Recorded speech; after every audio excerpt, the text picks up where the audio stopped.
Why do you think it caused so much consternation?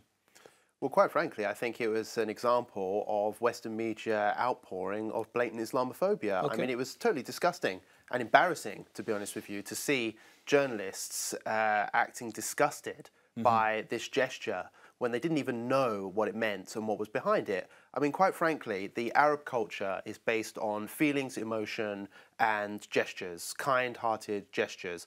Throwing the bisht over the shoulders of Messi was a clear message to him, to the Argentinian team, that he was under their protection. They considered him royalty, that he was basically the head of his team, an emir, a prince, if you like, of his team, for winning the competition. Yeah. But yet the Qataris were accused of trying to steal the limelight because they wanted to force their Arab ways into the pictures of the final. Yeah. And quite frankly, I mean, this is just an example of bad house guest behaviour, as far as I'm concerned, from Westerners who go to Qatar, enjoy the luxury lifestyle, the free gifts, they're being treated like kings in many cases, as we saw with Messi, as we saw with many journalists who went there, and then upon their return, they insult the country, insult the culture, and accuse them of being, misleading and trying to force things and being political. Yes. When actually we saw it was the Western world which turned this into a culture war, which thankfully they lost. They lost that culture war